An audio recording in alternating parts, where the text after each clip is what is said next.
Fewer Jamaicans are supporting the continued use of states of emergency as a crime-fighting measure, according to the latest RGR Gleaner Don Anderson poll. The results show that Jamaicans are now divided on the effectiveness of S.O.Es, even as the government points to them as being key in cutting murders. Now, 1,038 people were interviewed for the poll conducted between February 8 and 18. It has a margin of error of plus or minus 3%. Here is Vashon Brown with the details.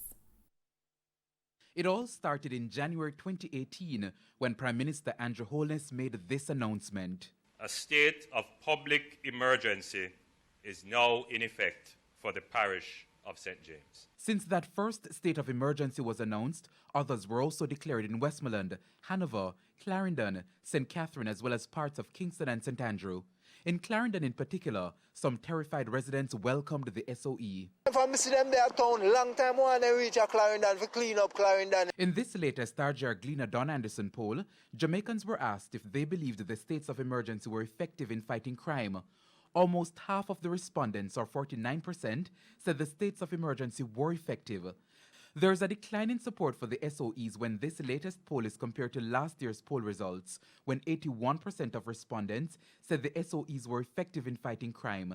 But back to this latest data, just over 4 out of every 10 Jamaicans, or 44%, did not think the S.O.Es were effective.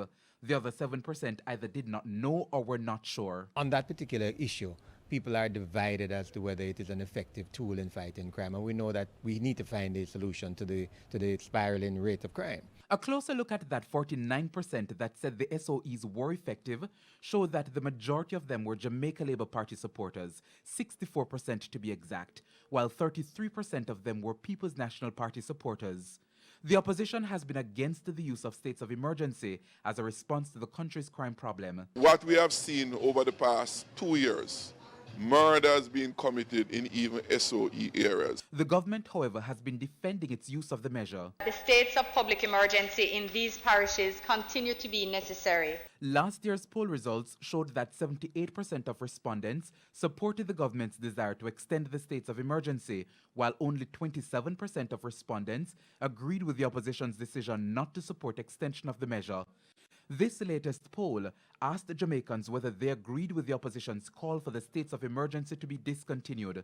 Almost half of the respondents, or 49%, said yes, they agreed with the opposition's call. But at the same time, just over 4 out of every 10 Jamaicans, or 44%, said they did not agree with the opposition's call. The other 7% either did not know or were not sure. And of that 49% that said they agreed with the opposition's call, 66% of the people who supported the PNP felt that it should be discontinued, supported that call for discontinuation, as against 28% of the Jamaica Labour Party. In other words, what we saw was that even within the Jamaica Labour Party, there was some support for the JLP's call, the People's National Party's call, but that was relatively small numbers. As for whether the states of emergency can be used as a long-term crime-fighting tool, that question was put to Jamaicans in this latest poll. There is a certain degree of ambivalence here, because 45% of the persons that we interviewed felt, yes, it can be a long-term measure, but against that, 47% said, no, we don't think it can be a long-term measure. So, we need to think in terms of other strategies. In the meantime, Jamaicans were also asked what were some of the other measures that could be used to tackle crime. Employment. 11% of all persons that we interviewed felt that if there was more employment on a general basis, not the spasmodic temporary, then that would be one effective means. So we're talking about creating employment. Jamaicans also had other suggestions: better policing, capital punishment, unannounced searches, as well as other measures to deal with the country's crime problem. Vashon Brown, TVJ News.